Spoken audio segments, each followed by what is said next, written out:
దేవునికి స్తోత్ర. హల్లెలూయా.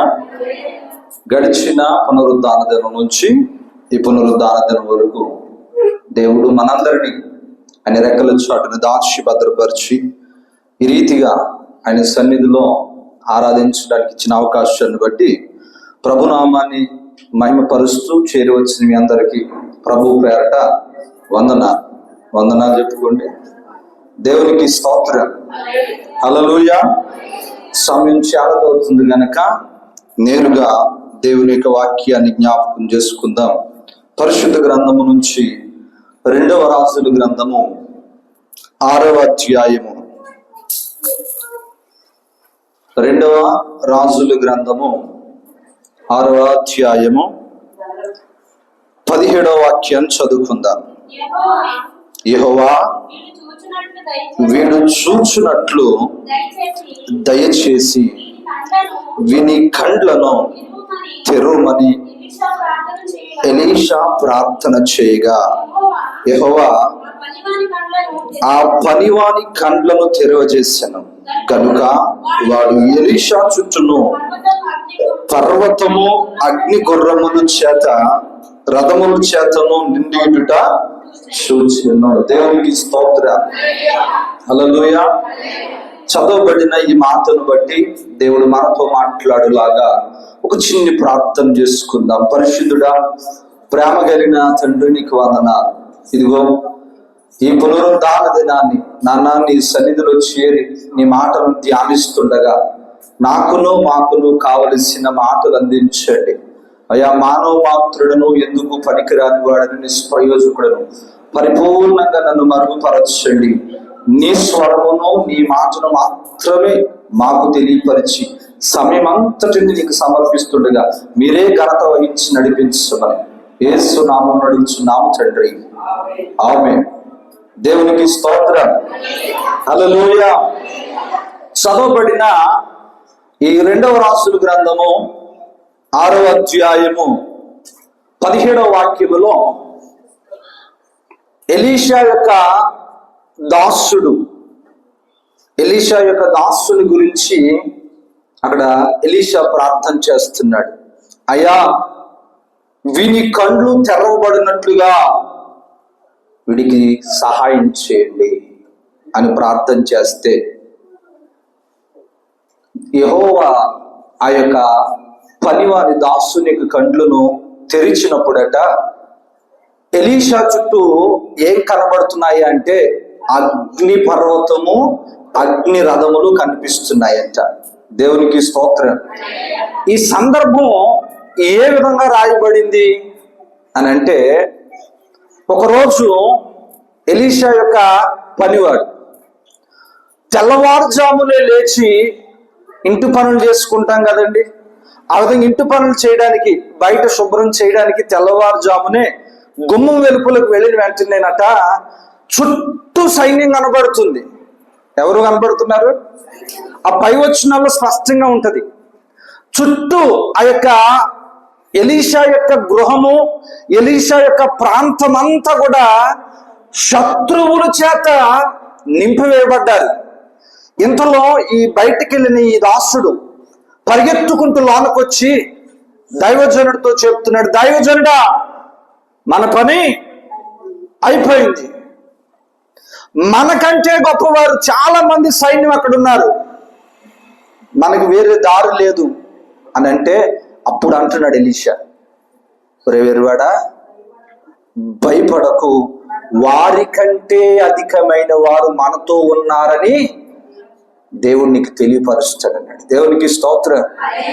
ఇదిగో బయట మన చుట్టూ ఉన్న వారి కంటే మనతో ఉన్నవారు అధికముగా ఉన్నారు అని అంటే వాడికి కనిపించట్లేదు.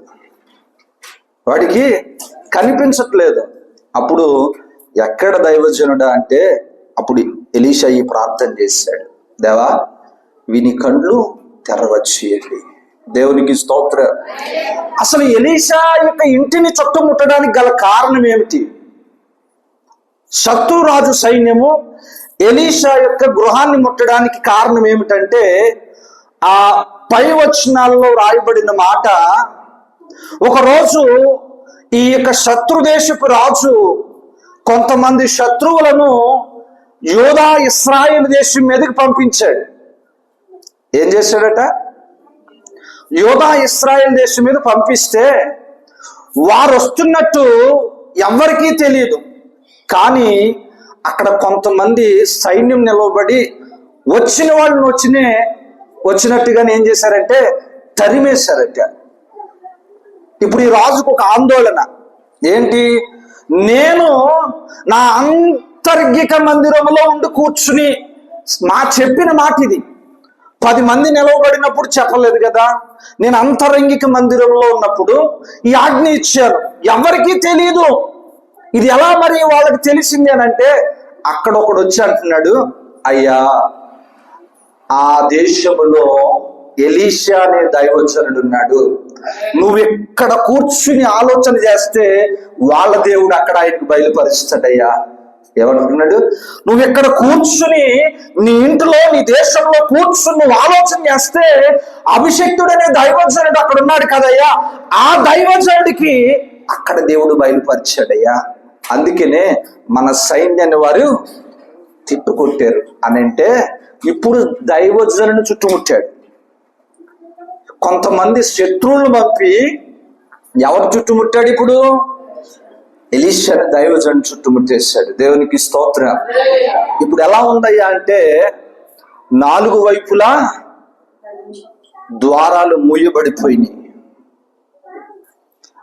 ఆ బయట నుంచి ఎవరు వచ్చి ఎలీషాకు గాని ఎలీషాతో ఉన్న వారికి కానీ సహాయం చేయడానికి అవకాశం లేదు.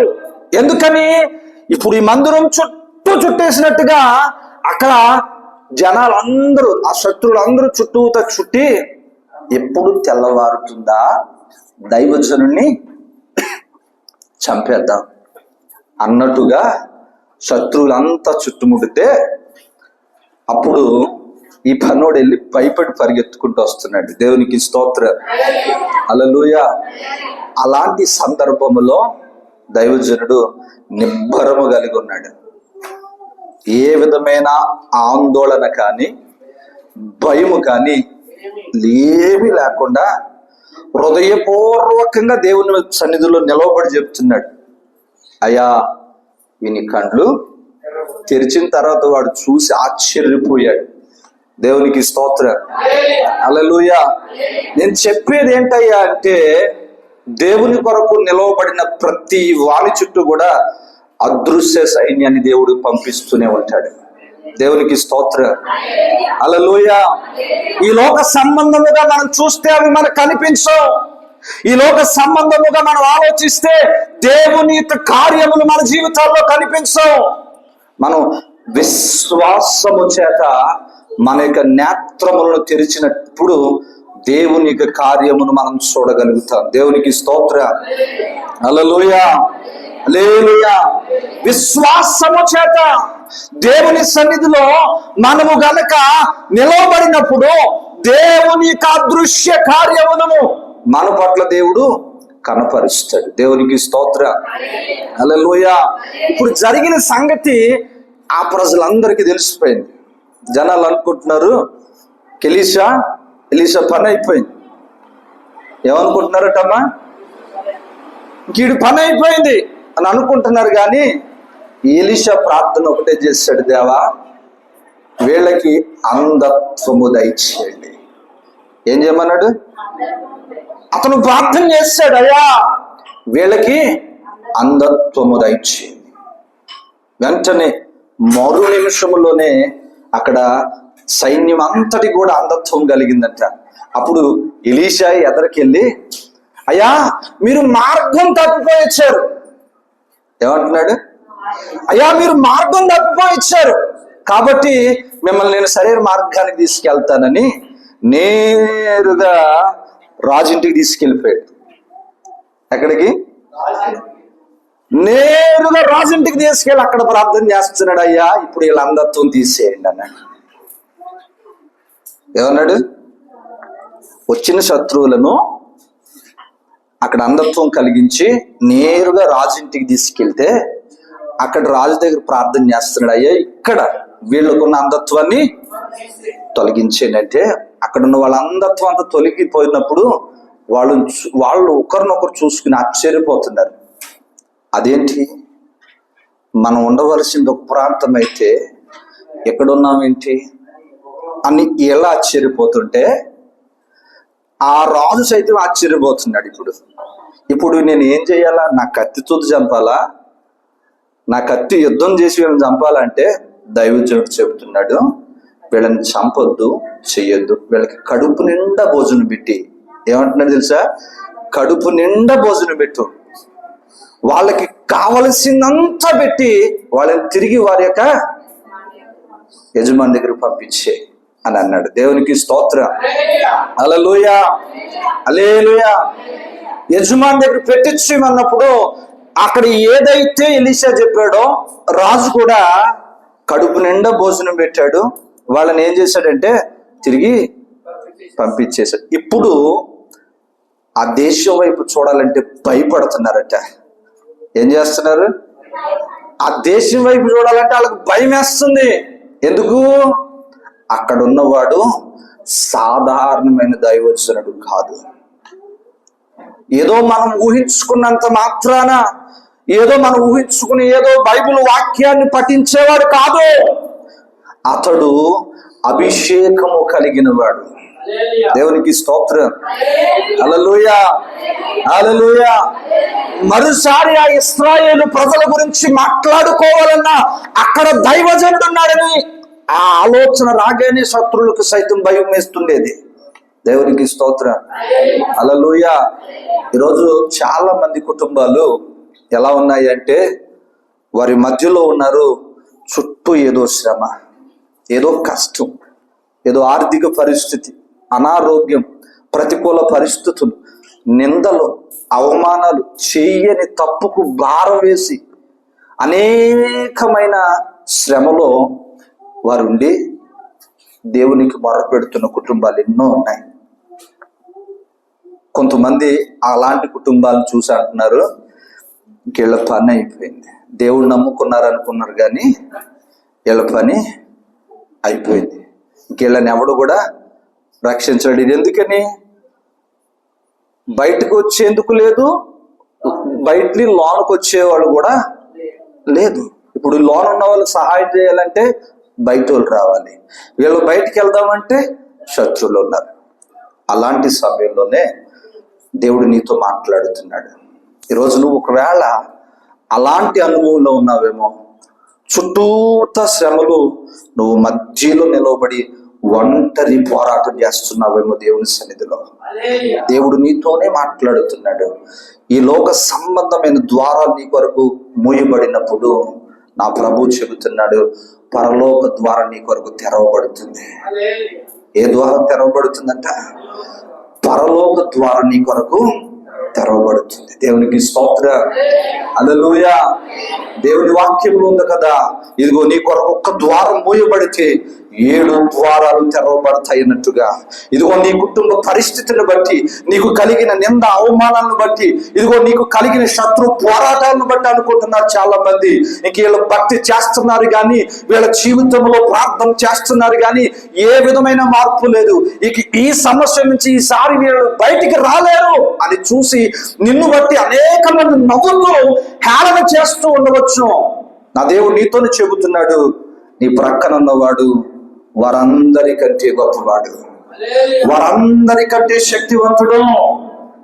నేను అంటున్నాను, ఇదిగో నీ విశ్వాసము చేత నువ్వు నిలవబడితే, ఎందరైతే నిన్ను హేళన చేస్తున్నారో, ఎందరైతే నువ్వు ఒక్కరవే అనుకుంటున్నారో వాళ్ళందరికీ కూడా దేవుడు మనోనేత్రములు తెరిచి నీ చుట్టూ ఉన్న సైన్యాన్ని దేవుడు చూపించినట్టుగా నీ బ్రతుకులో దేవుడు ఒక అద్భుత కార్యము జరిగించునుగాక.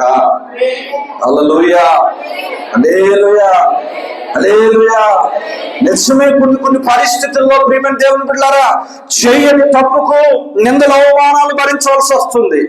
అసలు ఏం చేశానని ఈరోజు ఈ కష్టం, అసలు నేను ఏం తప్పు చేశానని, దేవునికి ప్రార్థన చేయడమే నేను చేసిన తప్ప అని కొన్ని ప్రశ్నలు వస్తుంటే, నేను ఉపవాసం ఉంటున్నాను, కన్నీరు కాల్చుతున్నాను, అయినా నా కుటుంబంలోనే ఎందుకు ఇన్ని ఆర్థిక పరిస్థితులు అని చెప్పి మరికొందరు ఆలోచన చేస్తూ అసలు ఉండాలో పోవాలో తెలియలేని పరిస్థితుల్లో కొంచెం చాలా మంది కనిపిస్తూ ఉన్నారు.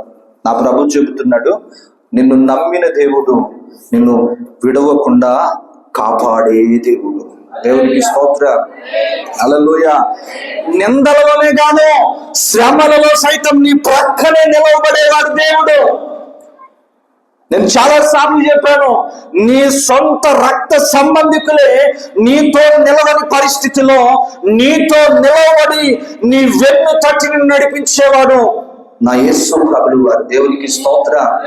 హల్లెలూయా, హల్లెలూయా.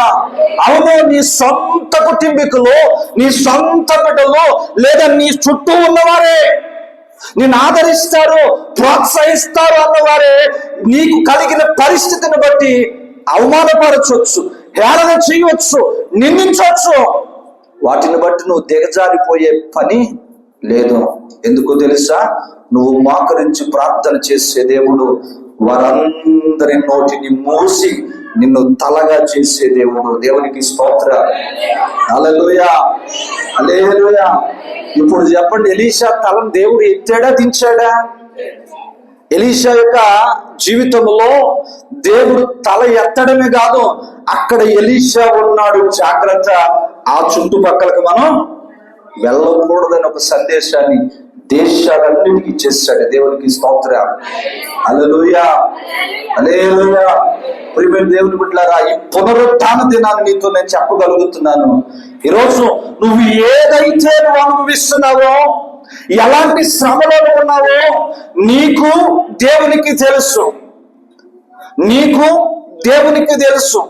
నీవున్న ఆ శ్రమను బట్టి నువ్వు దిగులు పడకుండా శ్రమలలో నువ్వు దేవుణ్ణి స్తుతించి ప్రార్థన చేయగలిగితే, నేను చెప్పగలుగుతున్నాను, ఎలీషా జీవితంలో చేసిన అద్భుతం నీ జీవితంలో దేవుడు చేయబోతూ ఉన్నాడు. దేవునికి స్తోత్రం.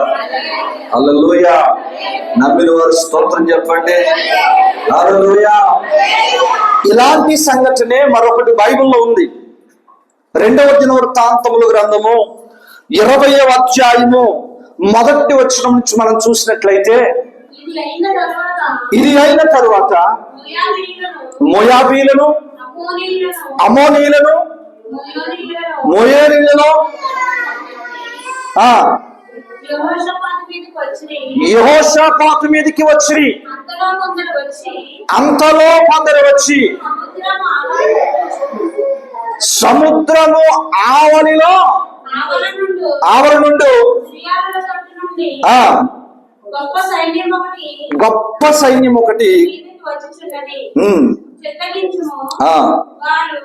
వారు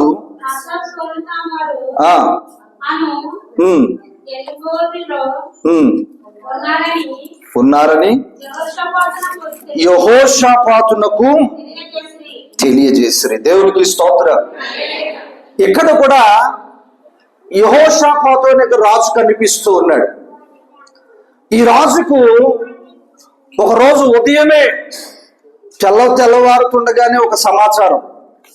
ఏంటా సమాచారం అంటే, అయ్యా మోయాబీలు వస్తున్నారు, అమోనీలు వస్తున్నారు, ఇటు పక్కన ఆ యొక్క సముద్రం అవతల నుంచి సిరియల నుంచి వస్తున్నారు, ఈ 4 దేశాల నుంచి మనకు శత్రువులు వస్తున్నారు, మనం బయటికి వెళ్ళడానికి అవకాశం లేదు అని వచ్చినోడు చెప్పేసి వెళ్ళిపోయాడు.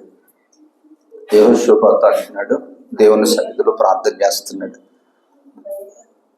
అయ్యా ఈ పరిస్థితిలో నాకు సహాయము చేయగలిగిన వాడు ఎవడైనా ఉన్నాడు అంటే నువ్వు ఒక్కడవే.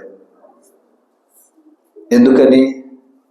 4 వైపులా శత్రువులు వచ్చేసారు. ఇక నా పరిస్థితి అన్య దేశ రాజులు చూసి నవ్వుతున్నారు. ఈ రోజుతో యెహోషాపాతు అతని దేశం అంతా ఏమైపోతుంది? నాశనం అయిపోతుంది. 1 కాదు 2 కాదు, 4 వైపుల నుంచి శత్రువు వస్తే ఒక్కడు ఎలా పోరాడగలుగుతాడండి అని జనాలందరూ కూడా, ఆ ఇతర దేశాలందరూ కూడా అనుకుంటూ యెహోషాపాతు మీద జాలి చూపిస్తున్నారట. అయ్యో ఏమైపోతున్నాడో పాపం, అన్నట్టుగా జాలి చూపిస్తున్నాడు. వాస్తవానికి యెహోషాపాతు వారందరూ ఏం చేస్తున్నారట? ఉపవాసముని ప్రార్థన చేస్తున్నారు. అయ్యా, ఈ సమస్య మేము జయించలేనంత గొప్పది, కాబట్టి ఈ సమస్యకు నీవే సహాయం చేయని ప్రార్థన చేస్తే దేవుడు చేసిన అద్భుతము ఎలాంటిదయ్యా అంటే, మీకు చాలాసార్లు చెప్పాను, ఆయన ఒక్కసారి ద్వారము తెరిస్తే ఎవడు కూడా మొయ్యలేడు. ఆయన నీ కొరకు ఒకసారి ద్వారం తెరిస్తే ఎవడు కూడా మోయజాలడు. దేవునికి స్తోత్రం, హల్లెలూయా. ఇక్కడ కూడా ఏం జరిగిందయ్యా అంటే, అందరూ కూడా అనుకుంటున్నారు ఇంకా యెహోషాపాతు ఊరంతా కూడా శత్రువులు పట్టేసుకున్నారు, తీసుకుపోతారు.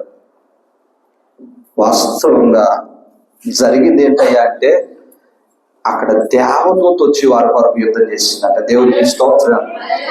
ఎవరి కొరకు? యెహోషాపాతు సైన్యం కొరకు ఎవరు చేశారట? దేవదూత వచ్చి యుద్ధం చేసి వారందరిని ఏం చేసింది చెప్పండి? వారందరిని ఏం చేసింది అంటే, శత్రులందరినీ కూడా హతమార్చేసింది. దేవునికి స్తోత్రం, హల్లెలూయా, హల్లెలూయా. అసలు యుద్ధానికి వచ్చేవాళ్ళు ఏం తెస్తారు? యుద్ధానికి వచ్చేవాళ్ళు ఏం తెస్తారండి? కత్తి, డాలు, ఆయుధాలు తెచ్చుకుంటారు. మరి వీళ్ళని తెచ్చారో తెలుసు కదండి మీ అందరికీ. బంగారం తెచ్చారట. యుద్ధానికి వస్తూ బంగారం తెచ్చారు వీళ్ళు. వాళ్ళందరూ కూడా చనిపోయి ఉంటే వీళ్ళ దగ్గర ఉన్న బంగారం అట దోచుకోలేనంత వచ్చిందంటే ఇశ్రాయేలు ప్రజలకు ఆ రోజు. అసలు ఎవడైనా యుద్ధానికి వచ్చేటప్పుడు బంగారం డబ్బులు తెస్తాడా? నీకు ఒక మాట చెప్పనండి ప్రియమైన దేవుని బిడ్డలారా, దేవుడు ద్వారం తెరిస్తే అది నీ జీవితంలో విస్తారమైన దీవెనగా మార్చబడుతుంది. ఏ నోరైతే నిన్ను నిందించిందో అదే నోరు నిన్ను గణపరిచేటట్టుగా దేవుడు మార్చుతాడు. ఏ శత్రువుల చేతిలో అయితే యెహోషాపాతు సైన్యం హతమార్చబడుతుంది అనుకున్నారో అదే శత్రువులు ఆ యెహోషాపాతుకి ఆశీర్వాదకరంగా మారిపోయారు. దేవునికి స్తోత్రం, హల్లెలూయా. ఎలా మారిపోయారట? అదే యెహోషాపాతుకి ఆశీర్వాదకరంగా మారిపోయారు. ఇంకా విస్తారమైన బంగారము ధనం తెచ్చేయగనంటే ఇంకా చాలా మిగిలిపోయిందంట. దేవునికి స్తోత్రం, హల్లెలూయా. నా దేవుడు కీడు చోటున మేలు దాచిన దేవుడు. దేని చోటనంట? కీడు చోటున మేలు దాచిన దేవుడు. ఈరోజు నువ్వు పడ్డ ప్రతి మాటకు కూడా దేవుడు నీకు లెక్క అప్పచెప్తాడు ఎదురుగుండా. ఈరోజు నువ్వు పడుతున్న ప్రతి నిందకు కూడా సమాధానము ఖచ్చితంగా నీ కొరకు అవతల వ్యక్తి సమాధానం చెప్పవలసిందే. దేవునికి స్తోత్రం, హల్లెలూయా, హల్లెలూయా, హల్లెలూయా. ఈరోజు నీ ప్రియమైన దేవుని బిడ్డలారా, మనందరి పరిస్థితి కూడా చాలా మట్టుకు ఒకవైపు అనారోగ్యం, ఒకవైపు ఆర్థిక పరిస్థితులు, మరోవైపు శత్రువులు, మరోవైపు ఇంట్లో ఉన్న వాళ్ళే మనల్ని అర్థం చేసుకోక చుట్టూ ప్రతికూలత ఉండి మధ్యలో మనం ఎలా ఉన్నాయా అంటే నడి సముద్రంలో ఉన్న నావలే కనిపిస్తూ ఉన్నాం. ఏ తీరానికి ఎటువైపు వెళ్ళాలన్నా, ఎటువైపు పరిగెత్తాలన్నా సరే అక్కడ కూడా మనల్ని ఓదార్చేవారు ఒకడు కూడా కనపట్టాల. అటు వెళ్ళిపోని పుట్టింటి వారికి వెళ్ళి నా బాధ చెప్పుకుందాం అనుకుంటే పుట్టింటి వాళ్ళ దగ్గర బాధే, అత్తింటోళ్ళ దగ్గర చెప్పుకుందామంటే అక్కడ బాధే. నా తోటి రక్త సంబంధికులు, నా తమ్ముడు లేక నాకు అక్క, నా రక్త సంబంధికులు ఉన్నారు, వాళ్ళతో చెప్పుకుందామన్నా అంటే చెప్పుకోలేని పరిస్థితులు గుండా వెళుతూ, ఒకరితో చెప్పుకోలేని పరిస్థితి, మనోవేదనతో నువ్వు బ్రతుకుతున్నావేమో. నా దేవుడు నీతో మాట్లాడుతున్నాడు, నీ హృదయంతో మాట్లాడుతున్నాడు. ఇదిగో మూయబడిన ప్రతి ద్వారాలను దేవుడు పగలగొట్టునుగాక. హల్లెలూయా, హల్లెలూయా, హల్లెలూయా. ప్రవచన గ్రంథంలో రాయబడింది, ఇదిగో ఇత్తడి తలుపులను, ఇనప గడియలను దేవుడు మీకు విర్రగొట్టి మీ ఎదుట ఒక నూతన మార్గాన్ని దేవుడు ఏర్పరచబోతున్నాడు అన్నాడు. దేవునికి స్తోత్రం. ఈ పునరుద్ధాన దినాన్ని ప్రభు నీతో మాట్లాడుతున్నాడు. ఈరోజు నువ్వు ఎలాంటి పరిస్థితుల్లో ఉన్నావో, ఎలాంటి దీనస్థితిలో ఉన్నావేమో, ఈరోజు నా దేవుడు చెబుతున్నాడు, నీతోనే మాట్లాడుతున్నాడు. నీకున్న ప్రతి సంఖ్యలను, నీకు కలిగిన ప్రతి బంధకాల నుంచి ఇదిగో దేవుడు విడుదల ఇవ్వబోతున్నాడు. దేవునికి స్తోత్రం. హల్లెలూయా, హల్లెలూయా. ఈరోజు ఆ రోజు రక్షించిన దేవుడు ఈ రోజు కూడా రక్షించగలిగిన దేవుడు. అవునా కాదా? ఆ రోజు రక్షించిన దేవుడు ఈరోజు కూడా రక్షించగలిగే దేవుడు. మరి ఈరోజు మనం ఎందుకు రక్షింపబడడం లేదయ్యా అంటే, మనం నేత్రాలు విశ్వాసం వైపు చూడడం లేదు. శత్రువులను చూసి భయపడుతున్నావు, శ్రమను చూసి భయపడుతున్నావు, కష్టాలు చూసి భయపడుతున్నావు, కానీ వీటన్నిటిని ఒక్క మాటతో బయటికి పంపించే యేసయ్య వైపు చూడలేకపోతున్నాం. నిజం చెప్పండి, ఎంతమంది కష్టం వస్తే నేరుగా మందిరానికి వెళ్ళో లేదా ప్రార్థనా గదిలోనికి వెళ్ళో ప్రార్థన చేసేవాళ్ళు ఎంతమంది? కష్టం వచ్చింది, నేరుగా మందిరానికో లేదా ప్రార్థనా గదిలోనికి వెళ్ళి ప్రార్థన చేసే భక్తులు ఎంతమంది అంటే చాలా తక్కువ. లేరు అని చెప్పను కానీ చాలా తక్కువ. మరి మిగతా వాళ్ళు ఎక్కడికి వెళ్తున్నారయ్యా అంటే, ఇలా పుట్టింటికో, అత్తింటికో, అన్నయ్య దగ్గరకో, తమ్ముడి దగ్గరకో, స్నేహితుల దగ్గరకో పరిగెత్తి పరిగెత్తి పరిగెత్తి ఎక్కడ సహాయం దొరక్క అప్పుడు వచ్చి కొండలతో నా కనులు ఎత్తుచున్నాను, నాకు సహాయం ఎక్కడి నుంచి వచ్చును, సైన్యములకు అధిపతి యెహోవా యొద్ద నుంచి కదా అని అప్పుడు అంటున్నాం. ఎప్పుడు తిరిగి తిరిగి తిరిగి తిరిగి తిరిగి తిరిగి తిరిగి వచ్చి ఎక్కడ సహాయం మనకు లభించక చివరికి దేవుడే దిక్కు అని వస్తున్నాం. అదే ముందు దేవుడి దగ్గరికి వస్తే నీ జనులందరి దగ్గరికి వెళ్ళి నువ్వు సిగ్గుపడిన అవసరం లేదు కదా, ఉంటుందా? అదే దేవుని మందిరానికి వస్తే, దేవుని సన్నిధిలో నువ్వు ప్రార్థన చేస్తే నీ జనులందరి దగ్గరికి వెళ్ళి నువ్వు సిగ్గుపడి అంత పని దేవుడు నీకు ఇవ్వడం. దేవునికి స్తోత్రం. హల్లెలూయా. ఎందుకంటే నా దేవుడు నేను ఎప్పుడు కూడా సిగ్గుపరచుని వాగ్దానం చేస్తున్నాడు. నువ్వు ఎంత శ్రమలో ఉండనే, నువ్వు ఎంత కష్టంలో ఉండనే, అగ్నిలో పడి వెళ్ళినా వాళ్ళు కాలిపోలేదంట, జలములలో పడి వెళ్ళినా జలములు వారి మీద నుంచి పొర్లి పారలేదని రాయబడింది. ఈరోజు నీతో కూడా దేవుడు చెబుతున్నాడు, అగ్ని వంటి శ్రమలో నువ్వు నిలవబడినా అవి నిన్ను ఏ మాత్రము హాని చేయలేవు. ఎందుకంటే నా దేవుని కాపుదల నీకు ఉన్నది గనక. కొంతమంది అంటారు, అయ్యగారు నాకే ఎందుకు ఈ శ్రమలయ్యా అంటే, పరీక్షలు ఎవరికి వస్తాయి? పరీక్షలు ఎందుకు ఉంటాయి? నేరుగా క్లాసులు వెంబడి క్లాసుల్లోకి వెళ్ళిపోవచ్చు కదా. అలా వెళ్ళిపోతే స్క్రాప్ అయిపోతుంది అంతా. అవునా? చెప్పట్లేదు ఎవరు కూడా. ఏమైపోతుంది? స్క్రాప్ అంటే దీంట్లో బుర్రలో గుంజ ఉండదు, ఇంకా వెళ్ళిపోతానే ఉంటది, ఇక చెత్తా చెదారం అంతా వస్తుంది. ఇదంతా ఫిల్టర్ చేయడానికే పరీక్షలు, శ్రమలు కూడా అంతే. నీ విశ్వాసాన్ని పరీక్షించడానికి, నీ విశ్వాసాన్ని ఫిల్టర్ చేయడానికి మాత్రమే. ఒకసారి ఆ పరీక్ష పాస్ అయిన తర్వాత నీ విశ్వాస జీవితంలో నువ్వు నిలవబడి నెగ్గిన తర్వాత ఒకసారి వెనుతిరిగి చూస్తే అది సాక్ష్యంగా మార్చబడుతుంది. ఎలా మార్చబడుతుంది? ఈరోజు సాక్ష్యం చెప్పే ప్రతి ఒక్కరూ చేసేది ఏంటో తెలుసా? అవన్నీ దాటుకుని వచ్చి ఇప్పుడు నిలవబడి సాక్ష్యం చెప్తున్నారు అంతే. వారందరూ ఒకప్పుడు పోరాటాలు పోరాడే, వారందరూ దేవుని సన్నిధిలో అంగలార్చి ఇవన్నీ తట్టుకుని దేవుని కార్యం చూసాయి, ఇప్పుడు చెప్తున్నారు సాక్ష్యం. ఈరోజు నీవు కూడా సాక్షిగా ఉండాలనే కొన్ని పరీక్షలు నీకు వస్తూ ఉన్నాయి. దేవునికి స్తోత్రం. నేను ఒక మాట చెప్పనా, దేవుడు నువ్వు భరించలేనంత శ్రమ అయితే నీకు పెట్టాడు. ఇప్పుడు నువ్వు ఎంత తట్టుకోగలవో అంతే వస్తుంది. నువ్వు ఎంత భరించగలవో అంతే దేవుడు నీకు ఇస్తాడు. దేవునికి స్తోత్రం. హల్లెలూయా, హల్లెలూయా. కాబట్టి దేన్ని బట్టి నువ్వు బాధపడద్దు. దేవునికి స్తోత్రం. దేవుణ్ణి బట్టి నువ్వు సంతోషపడాలి. దేవుణ్ణి బట్టి నువ్వు సంతోషపడాలి. నీ చుట్టూ మార్గాలు మూయబడినా లేదా నీ చుట్టూ ప్రతికూల పరిస్థితులున్నా నా దేవుడు ఆ రోజు చేసిన దేవుడు ఈ రోజు చేయడానికే నీతో మాట్లాడుతున్నాడు. దేవునికి స్తోత్రం. ఎర్ర సముద్రం దగ్గర ఇశ్రాయేలు ప్రజలు అయిపోయారు అనుకున్నారు. ఎర్ర సముద్రం దగ్గర ఇశ్రాయేలు ప్రజల పరిస్థితి అయిపోయింది అనుకున్నారు. అక్కడైతే వాళ్ళు ఏమంటున్నా తెలుసా మోషేని, మోషే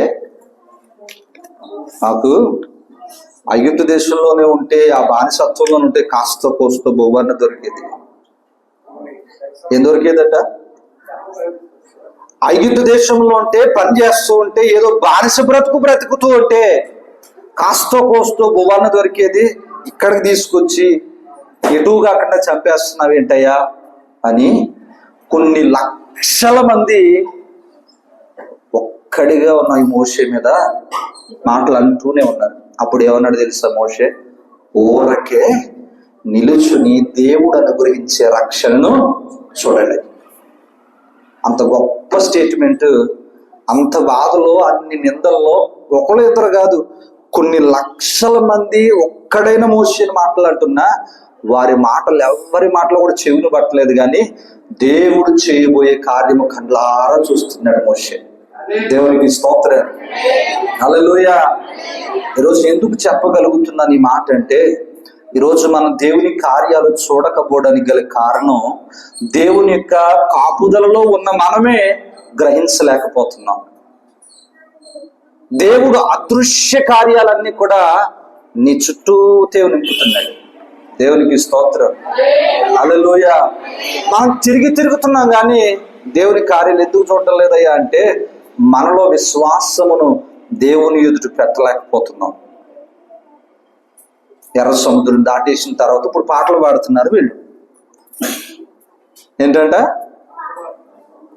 ఎర్ర సముద్రం ఈ ఒడ్డు మీద ఉన్నప్పుడేమో మోషేను తిట్లతోనే పాట, ఇక మామూలుగా తిట్టలేదు, మామూలుగా అంటలేదు. ఇంకా ఎర్ర సముద్రం దాటిన తర్వాత ఏమో పాట. అప్పుడేమో ఏడుస్తా ఉన్నారు, ఎర్ర సముద్రం దాటిన తర్వాత ఏమో నవ్వుతూ పాటలు పాడుతున్నారు. ఎందుకు తెలుసా? దేవుడు ఒక మాట చెప్పాడు, మోషే ఈ రోజు నిన్ను తరుముతున్న నీ శత్రువులు నువ్వు జీవితంలో మరి అన్నాడు కూడా చూడవన్నాడు. ఏమన్నాడు? ఈ రోజు నిన్ను తరిమి వచ్చిన శత్రువులు మరి అన్నడు నువ్వు చూడవన్నాడు. దాని అర్థం ఏంటో తెలుసా? ఆ శత్రువులు మరల ఈ భూమి మీద ఉండరని అర్థం. ఏమయ్యారు? జల సమాధి అయిపోయారు. ఆ రోజు ఎందరైతే మోషేను పరిగెత్తించారో, మోషే ప్రజలను పరిగెత్తించారో వాళ్ళందరూ కూడా ఎర్ర సముద్రములో జల సమాధిగా అయిపోయారు. నేను చెప్పగలుగుతున్నాను, దేవుని యొక్క కాపుదల, దేవుని యొక్క రక్షణ నీ చుట్టూ అదృశ్యముగా ఉంటుంది. దేవునికి స్తోత్రం. నువ్వు ఎప్పుడు దాన్ని అనుభవించగలుగుతావయ్యా అంటే నీలో నిజమైన విశ్వాసమును చూపగలిగితే, నీ ఆత్మీయ నేత్రాలు తెరవబడే విశ్వాసం నీలో ఉంటే, నీ ఆత్మీయ జీవితముతో నువ్వు వాటిని చూడగలిగే అనుభవంలో ఉంటే ఖచ్చితంగా నీ చుట్టూ ఉన్న వాటిని నువ్వు చూడగలుగుతావు. దేవునికి స్తోత్రం. అసలు ఎలీషాకు ఎలా కనిపించింది? తన చుట్టూ అగ్నిరథాలు ఉన్నాయని, తన చుట్టూ పర్వతములు ఉన్నాయని ఎలా కనిపించింది అని అంటే, అతడి విశ్వాసంతో ఒకరోజు ఏలియా ఆ యొక్క పరలోకానికి వెళ్ళిపోయేటప్పుడు ఒక మాట అన్నాడు, నీవు నన్ను చూడగలిగితే, ఈ అగ్నిరథాలతో నన్ను చూడగలిగితే నీకు అడిగిన అభిషేకం వస్తుంది అన్నాడు. ఆ రోజు విశ్వాసముతో ఆ రథాలను చూడగలిగాడు. అదే రథాలు, అదే అభిషేకము, అదే యొక్క కాపుదల దేవుడు ఎలీషాకి ఇచ్చాడు. దేవునికి స్తోత్రం. అతడు ఎక్కడికి వెళ్ళినా అనుభవించగలుగుతున్నాడు దేవుని సన్నిధి తనతో వస్తుంది అని. అతడు ఎక్కడున్నా కూడా దేవుని సన్నిధి తనతో వస్తుందని. ఈరోజు చాలా మంది అనుకుంటా ఉండొచ్చు, ఏమని? ఇందాక చెప్పాను కదా, ఎక్కడో దేశంలో రాజు కుట్రబడినాడు. ఇక్కడ ఎవరికి తెలిసింది? దైవజనుడికి తెలిసిందా లేదా? అదే ఎలీషాకు గెహాజీ తనకు తెలియకుండా కొంత సొమ్మును ఇంట్లో దాచుకుని పరిగెత్తుకుని వచ్చి ప్రక్కన నిలవబడ్డాడు. అప్పుడు ఏమంటున్నాడు? గెహాజీ, నా ఆత్మ నీతో రాలేదనుకున్నావా అన్నాడు. దైవజనుడు ఎక్కడున్నాడు? మందిరంలోనే, ఇంట్లోనే ప్రార్థన చేస్తున్నాడు. కానీ ఆత్మ ఎవరితో వచ్చింది? నేను ఎందుకు చెప్పగలుగుతున్నానంటే, అంత గొప్ప అభిషేకము కలిగిన గొప్ప దైవజనుడు అది నాన్న ఆ ప్రజలకు అండగా నిలవబడ్డాడు. ఈరోజు దేవుడు నీతో మాట్లాడుతూ అంటున్నాడు, అలాంటి గొప్ప రక్షణ దేవునికి ఇచ్చాడు ఈరోజు. దేవునికి స్తోత్రం, హల్లెలూయా. ఎందుకో తెలుసా అండి, ఈరోజు మీకు కష్టం వస్తే మీ ఇంట్లో వాళ్ళు ఏడ్చి కన్నీరు కారుస్తారో తెలియదు, కానీ నీ దైవజనుడు మాత్రము, నీ కొరకు ప్రార్థించే దైవజనుడు మాత్రము కష్టం కొరకు కన్నీళ్లు కార్చి ప్రార్థన చేస్తున్నాడు. ఈరోజు నిన్ను చూసి నిందించేవారు చాలా మంది ఉండొచ్చు. ఈరోజు నా కొరకు ప్రార్థన చేసే దైవజనుడు నాకున్నాడు. నేను కష్టంలో ఉన్నప్పుడు, నేను బాధలో ఉన్నప్పుడు నా కష్టాన్ని తన కష్టంగా భావించగలిగే దైవజనుడు ఉండడం ఈరోజు మనందరి అదృష్టం. దేవునికి స్తోత్రం, హల్లెలూయా. ఈరోజు చాలా పరిస్థితుల్లో అనుకుంటారు, కుటుంబ సభ్యులే నీ చెంతకు రాని పరిస్థితుల్లో నీ దైవజనుడు నీతో లేకపోయినా ఆయన ప్రార్థన ఎల్లప్పుడూ నీతోనే వస్తుంది. నీ దైవజనుడే కాదు, నా దైవజనుడైనా నాతో లేకపోయినప్పటికీ ఆయన మోకాళ్ళని కార్చే ప్రతి కన్నీటి ప్రార్థన మనకు క్షేమకరంగానే దేవుడు నడిపిస్తూ ఉన్నాడు. దేవునికి స్తోత్రం, హల్లెలూయా, హల్లెలూయా. రోజు ఒక్క మాట చెప్తున్నాను, ప్రియమైన దేవుని బిడ్డలారా, నీ విశ్వాసముతో నువ్వు చూడగలిగితే దేవుని కాపుదలను చూడగలుగుతావు. విశ్వాసముగా దేవుని రక్షణ ఎలాంటిదయ్యా అంటే, భక్తుల యొక్క జీవితాలు మనం జ్ఞాపకం చేసుకున్నాం. ఈరోజు మనందరికీ కావలసింది అదే, దేవుని యొక్క కాపుదల. ఏటి నుంచి అయ్యా అంటే, అన్ని విషయాల్లో దేవుని కాపుదల కావాలి. ఆరోగ్యంగా, ఆర్థికంగా, శారీరకంగా శక్తి, ఆత్మీయంగా శక్తి లేక బలహీన పరచబడిపోతున్న ఎన్నో కుటుంబాలు ఉన్నాయి. ఆత్మీయ జీవితంలో శక్తి లేక పడిపోయి దీనస్థితిలో ఉన్న కుటుంబాలు ఎన్నో ఉన్నాయి.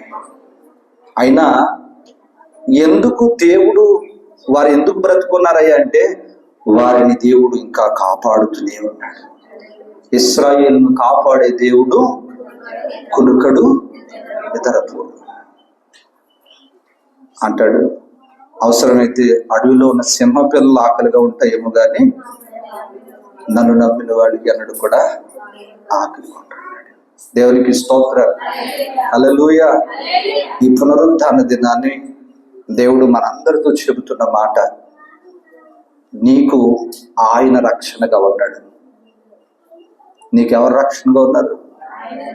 ఈరోజు నీ కుటుంబీకులు కానీ, నీ బంధువులు కానీ, నీ అన్నవారు ఎవ్వరు కూడా నీతో ఉండకపోవచ్చేమో, కానీ నువ్వు మోకరిస్తున్న నీ దేవుడు నీతోనే ఉన్నాడు.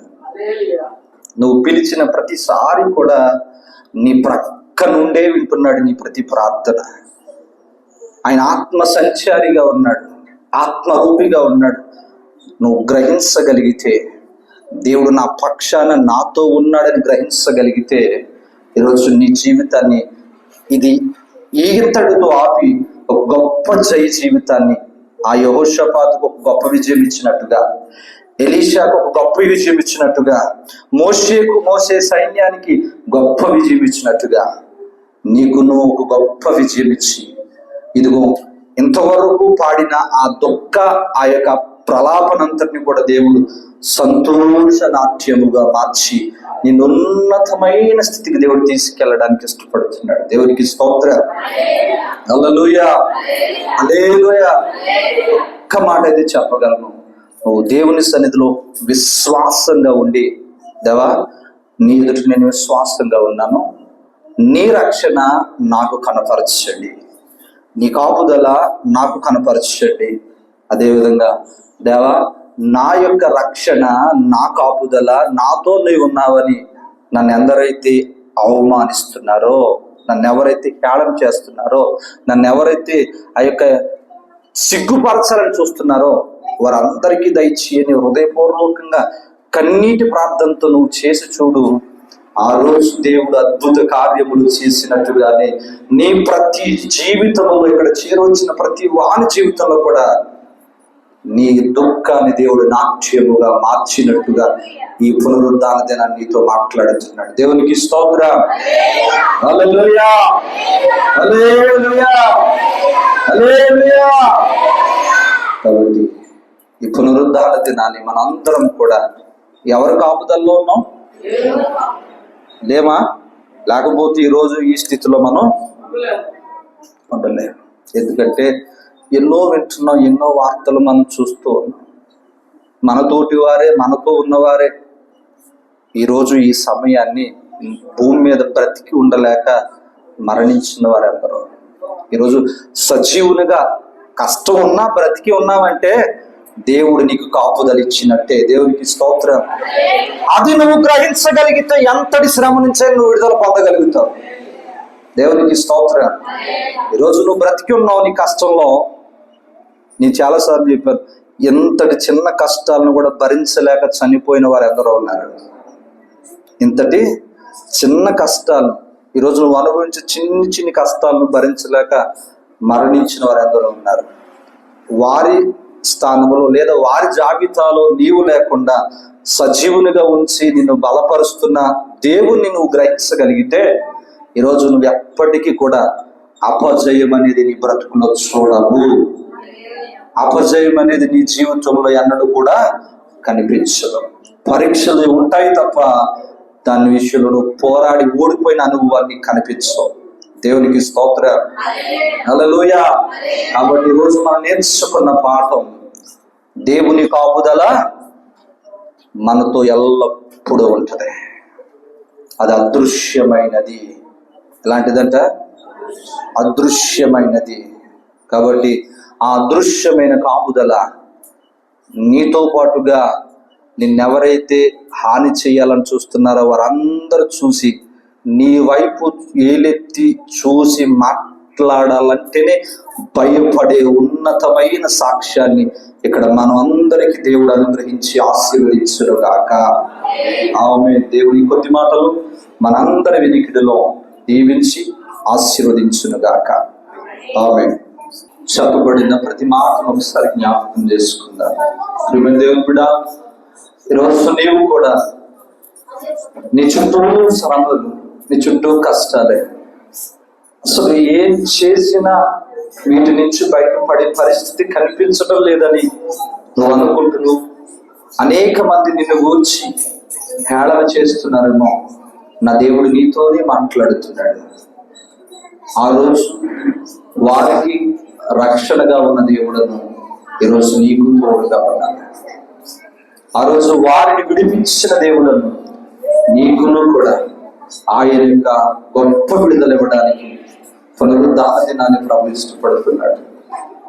దేవుడి బిడ్డ, ఏమాత్రం దిగులు చెందదు, ఏమాత్రం కూడా భయపడద్దు. దేవుని సన్నిధిలో నువ్వు ఉన్న శ్రమను బట్టి మాత్రం దిగులు చెందదు. నువ్వు నిలిచి ఉన్న స్థలంలోనే, దేవుని మందిరంలో అయితే నువ్వు నిలబడి ప్రార్థన చేయి. దేవా, ఇదిగో నా పరిస్థితిని. యెహోషాపాతు ప్రార్థన చేశాడు, ఎలీషా ప్రార్థన చేశాడు, మోషే ప్రార్థన చేశాడు. వారిని విడిపించావయ్యా, ఇదిగో నన్ను కూడా విడిపించండి. నా నేత్రములతో నీ యొక్క కార్యములు చూడలేకపోతున్నానేమో. నా ఆత్మీయ నేత్రాలు తెరవండి నాయన. నాలో ఉన్న అంధత్వం అంతటి తీసివేయండి. నీ యొక్క కార్యములు చూడగలిగేది గొప్ప కృప ఇచ్చిన ఆయన అంటూ ప్రార్థన చేద్దాం. పరిశుద్ధుడా, ప్రేమ కలిగిన తండ్రి, నీకు వందనాలు. ఇంతవరకు నా తండ్రి వాక్యముతో నాతో మాత్రం మీరు మాట్లాడారు. అవునయ్యా, నీ సన్నిధిలో నీవు మాకిచ్చే ఆ గొప్ప రక్షణ అయా, ఇదిగో తండ్రి, నీ కార్యములో మేము మా కళ్ళుతో చూడలేకపోతున్నామేమో. అయా, ఇదిగో దయచేసి మాలో అంధత్వమును తొలగించి అయ్యా నీ సన్నిధిని అనుభవించగలిగే భాగ్యం, నీవు మాకు ఇచ్చే గొప్ప రక్షణను అనుభవించగలిగే భాగ్యము నాకు దయచేయండి. నా రక్షణ నా ఎడలు చేయబోయే ప్రతి కార్యమును కూడా అయ్యా ఎవరైతే నన్ను విమర్శిస్తున్నారో వారందరూ చూసి అయ్యా ఇదిగో తిరిగి వారు వచ్చిన మార్గమునే వెళ్ళిపోయేటట్టుగా నా తండ్రి నా జీవితంలో ఒక ఉన్నతమైన కార్యాలు చేయమని, ఇదిగో తండ్రి విన్న ప్రతి మాట మా జీవితాలలో నేను కట్టి ఫలింప చేయమని ప్రార్థిస్తున్నాను. చేరవచ్చిన ప్రతి బిడ్డను దీవించండి, వారికి కలిగిన ప్రతి ప్రతికూల పరిస్థితుల నుంచి విడుదల దయచేయండి. నీ కార్యంలో ప్రతి బిడ్డ జీవితంలో జరిగించి కనపరచండి. బిడ్డలు ప్రేమకు అర్పించిన కానుకలు దీవించండి. ఇచ్చిన బిడ్డలకు నూరంతలుగా అర్పించి కానుక నీ పరిచర్యలో నీ యొక్క మందిర నిమిత్తమే వాడుకొని నీ బిడ్డలకు నూరంతలుగా అనుగ్రహించి దీవించి ఆశీర్వదించమని యేసు నామమున అడుగుచున్నాము తండ్రి, ఆమేన్. తండ్రి దేవుని ప్రేమ, కుమారుడైన యేసుక్రీస్తు వారి కృప, పరిశుద్ధాత్మిక సహవాసము, సహాయం మనకు లోకంలో సమస్త దేవుని బిడ్డలందరికీ సదాకాలము తోడే నడిపించును గాక. ఆమేన్. యేసు రక్తమే జయం, ప్రభు యేసు రక్తము జయం, ప్రభు యేసు నామమునకు సంపూర్ణ విజయం కలుగును గాక. ఆమేన్. అందరికీ వందనాలు. Praise the lord.